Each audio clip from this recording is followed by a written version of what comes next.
21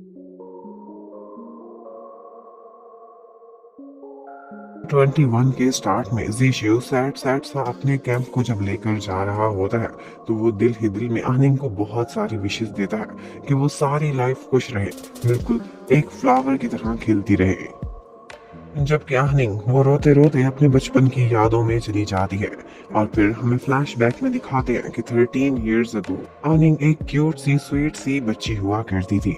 उसकी मॉम और डैड वो दोनों अलग हो गए थे, लेकिन वो अपनी मॉम के लिए एक बहुत ही स्पेशल सरप्राइज तैयार कर रही होती है। वो कभी भी अपनी मॉम को भुला नहीं पाई थी। लेकिन एक दिन उसके डैड जब आते हैं तो वो उनसे कहती है कि मुझे मॉम से मिलने ले जाएं।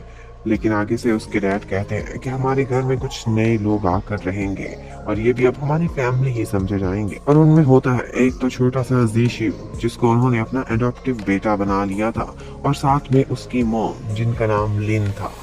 वो उन दोनों को आनिंग से इंट्रोड्यूस कराते हैं और उससे कहते हैं कि आइंदा से मैडम लिन ही तुम्हारा ख्याल रखेंगी।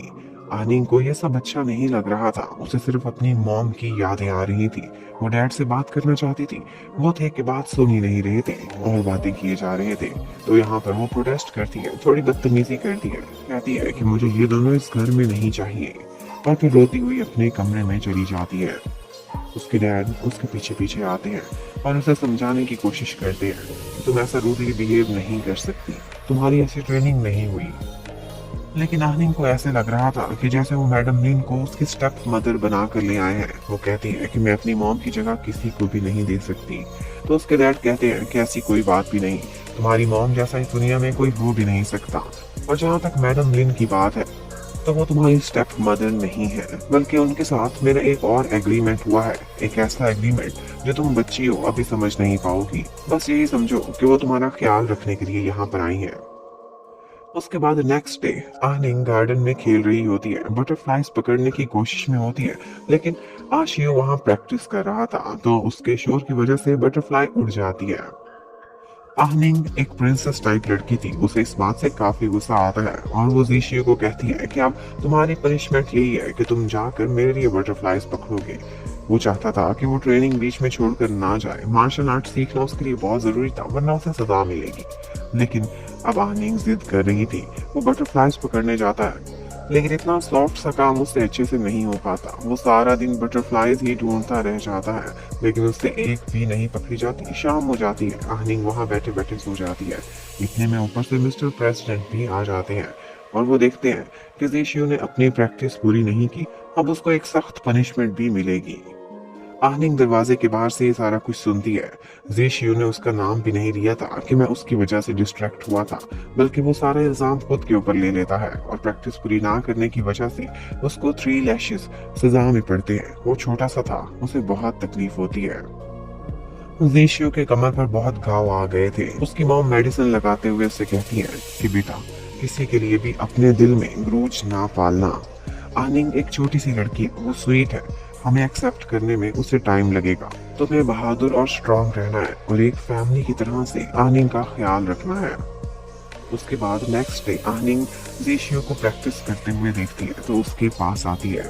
जेशियो ने आज उसके लिए एक स्पेशल रेडी किया हुआ था, और वो था एक बटरफ्लाई पकड़ी हुई थी ग्लास के अंदर, ताकि वो उड़ ना सके। और बदले में आनिंग उसको बहुत स्वीट रिस्पॉन्स देती है, अपनी कुछ कैंडीज उसके साथ शेयर करती है, और वो दोनों काफी खुश नजर आती है।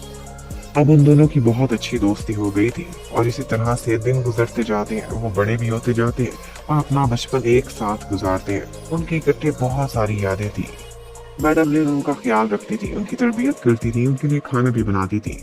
लेकिन उसके बाद हमें एक और बात पता चलती है, और वो ये है कि मैडम लिन बहुत बीमार है। उन्हें कोई ऐसी बीमारी है कि उनको लगता है कि अब उनके दिन पूरे होने वाले हैं और वो मरने वाली है। आहनिंग के डैड उससे वादा करते हैं, कहते हैं कि मैं तुम्हारे बेटे का ख्याल रखूंगा। और उसके बाद नेक्स्ट सीन में हमें दिखाते हैं कि मैडम लिन की डेथ हो जाती है।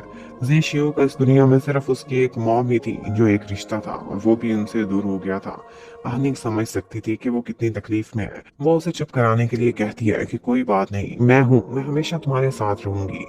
फिर आगे से जेशियो कहता है, तुम्हारी भी एक दिन शादी हो जाएगी, तुम भी चली जाओगी। तो आहनिंग ये सुनकर कहती है, मैं कहीं नहीं जाऊंगी, मैं शादी ही तुमसे कर लूंगी।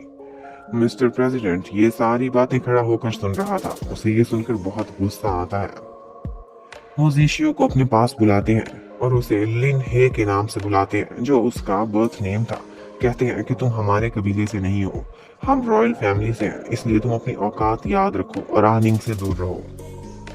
उसके बाद नेक्स्ट डे आनिंग जब जीशियो के रूम में आती है तो उसे पता चलता है कि उसके डैड ने जीशियो को ट्रेनिंग के लिए मिलिट्री एकेडमी में बहुत दूर भेज दिया है और उसके बाद से ही वो दोनों अलग हो जाते हैं।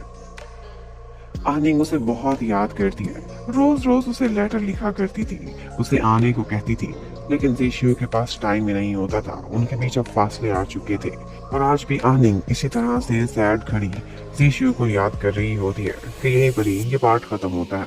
Thank you.